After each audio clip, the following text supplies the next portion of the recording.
Dans le cadre de notre plan Everyday, la durabilité et la RSE sont au cœur de notre stratégie. L'ambition globale portée au niveau du groupe a donné un cap pour 2030 avec une mission claire, permettre à nos clients de faire des choix éclairés et de les accompagner dans une consommation plus durable. La supply chain est au cœur de cette stratégie avec des ambitions fortes sur le transport, sur l'emballage et sur l'énergie. Bienvenue sur les voies du e-commerce, le podcast pour accélérer sa stratégie e-commerce et retail. Je suis Claire Delez, coordinatrice éditoriale de Paris Retail Week, le salon qui réunit la communauté du e-commerce et du commerce connecté qui se déroulera du 20 au 22 septembre 2022 à Porte de Versailles.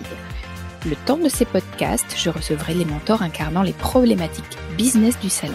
RSE, data, supply chain, parcours client agile, marketing, nouveaux paiements, marketplace et commerce omnicanal.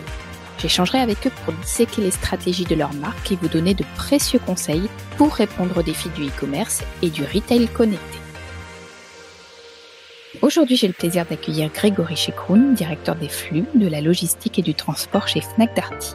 Durant ce podcast, il nous dira comment Fnac Darty s'est engagé dans la voie de la consommation responsable et pourquoi la RSE est un marqueur fort au sein de la supply chain.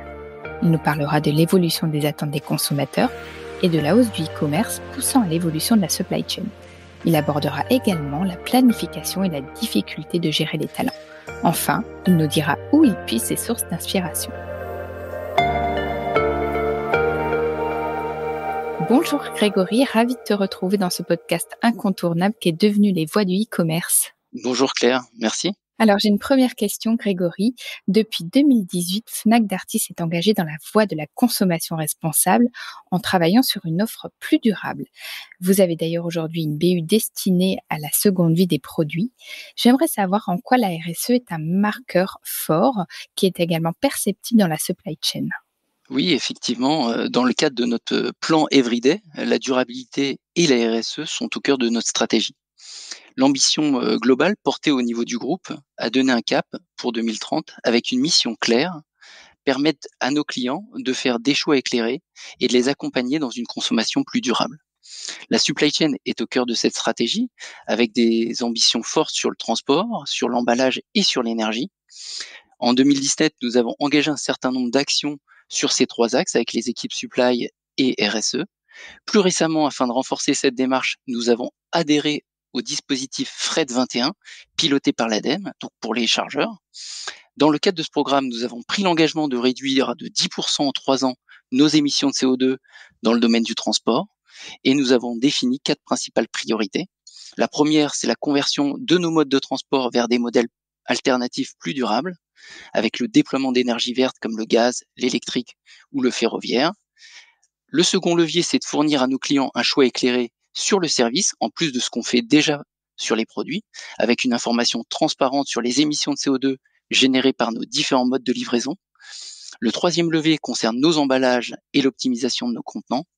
Et enfin, le dernier axe est de choisir des prestataires qui s'engagent avec nous dans cette démarche environnementale. Nous privilégions ceux qui ont le label Objectif CO2, dispositif également piloté par l'ADEME pour les transporteurs. Merci Grégory, c'est très clair. L'évolution des consommateurs, le Covid, la hausse du e-commerce poussent les acteurs à une transformation de leur supply chain. Quelle est la stratégie de Fnac Darty ? Vous avez raison de le souligner, l'évolution des tendances de consommation ont challengé les supply chains avec le déploiement d'offres de services qui étaient attendues par nos clients, comme le click and collect, la livraison express, la livraison 1 heure sur créneau. Tous ces services sont des services attendus par nos clients et ça s'est exacerbé avec le Covid, avec un poids du e-commerce qui n'a jamais été aussi important. Pour un logisticien, comme tu peux l'imaginer Claire, il est très différent de livrer des magasins que de livrer des clients finaux. Les opérations associées sont plus fines, sont moins productives, sont plus chères. Très clairement, cela nous oblige à repenser nos organisations logistiques, nos entrepôts et également nos modes de livraison clients. Nous avons ces dernières années engagé un plan de modernisation de nos entrepôts qui sont très mécanisés et de plus en plus. Cela nous a permis d'accompagner cette évolution business pendant ces dernières années. Et très clairement, sur les prochains mois, sur les prochaines années, nous allons accélérer cette transformation.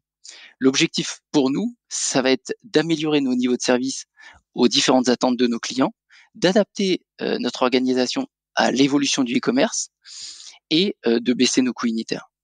Alors, la planification de la supply chain, elle a été aussi pas mal chahutée par le contexte de ces 2 dernières années. Comment est-ce que tu l'appréhendes à présent ?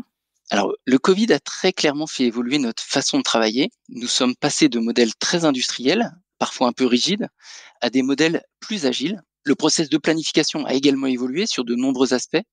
À titre d'exemple, la gestion de risques, comme les risques de pénurie de produits, de pénurie de palettes ou de contenants, de hausse de l'énergie, fait partie intégrante de nos décisions.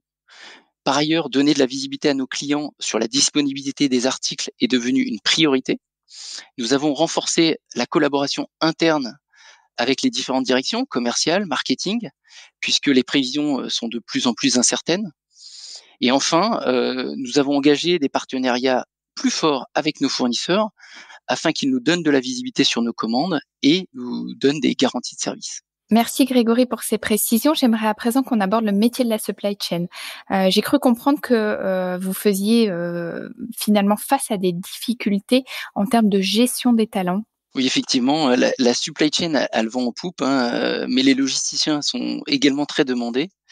Très clairement, nous avons un plan de recrutement ambitieux sur les prochaines années et une pénurie de talents. Les compétences analytiques et opérationnelles sont les 2 priorités du groupe Fnac Darty.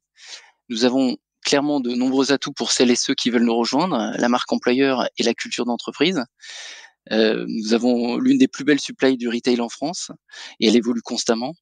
Et enfin, nous attachons une importance fondamentale à l'équilibre vie pro, vie perso, à la parité homme-femme et également à faire progresser nos talents au sein de l'organisation. Et c'est ce qu'on souhaite mettre en avant à la supply. Et cette difficulté, elle est due à quel facteur finalement ? Qu'est-ce qui provoque cela aujourd'hui ? Est-ce que ça concerne plutôt un métier en particulier dans la supply ou est-ce que c'est plutôt général ? Ça concerne des métiers autour de la donnée, de l'analyse de la donnée, qui nécessitent des compétences, on va dire assez fines, des travaux d'ingénierie qu'il faut développer au sein des organisations. Et malheureusement, il y a une compétition au sein des organisations sur le marché du retail pour s'attirer ces talents. Et deuxièmement, il y a également la vie du logisticien opérationnel, qui est une vie qu'il faut réinventer. Et donc c'est pour ça que quand on va vers des fonctions très opérationnelles, nous on travaille à adapter justement le quotidien des opérationnels pour qu'ils ne vivent pas l'incertitude que vivaient nos anciens logisticiens. On va dire ça comme ça. Vos prédécesseurs. Merci Grégory. J'ai une question maintenant, j'aimerais savoir où et quand parviens-tu à trouver de l'inspiration ? Alors les bonnes inspirations, je les trouve souvent sous mes yeux en observant les équipes, en écoutant nos clients. On analyse nos NPS et les verbatims de nos clients tous les jours, toutes les semaines. On fait des points là-dessus, donc ça m'inspire beaucoup. J'essaye aussi de sortir de mon quotidien en faisant des benchmarks ou des rencontres clients, fournisseurs. Et dernier point, je m'oblige avec les équipes à travailler sur un temps long. Je sais que ça peut être un luxe pour un supply chain manager, mais que je crois nécessaire. C'est-à-dire sur le temps long ? Réfléchir à 5-10 ans. Souvent, on a tendance, quand on est opérationnel, à réfléchir sur les 6 prochains mois, voire la semaine prochaine.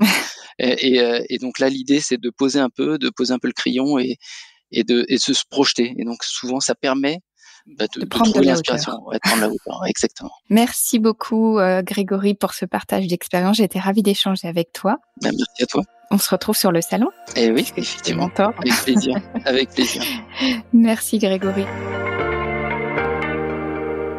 Si vous êtes arrivé jusqu'ici, c'est sûrement que l'épisode vous a plu. Alors n'hésitez pas à mettre une note Apple Podcast, Spotify ou Deezer, vous abonner et tout simplement le partager. Ça nous aide à gagner en visibilité et ça aide d'autres professionnels du e-commerce, curieux et passionnés comme vous, à découvrir le podcast Les Voix du e-commerce réalisé par le salon Paris Retail Week qui se déroulera, je le rappelle, du 20 au 22 septembre 2022.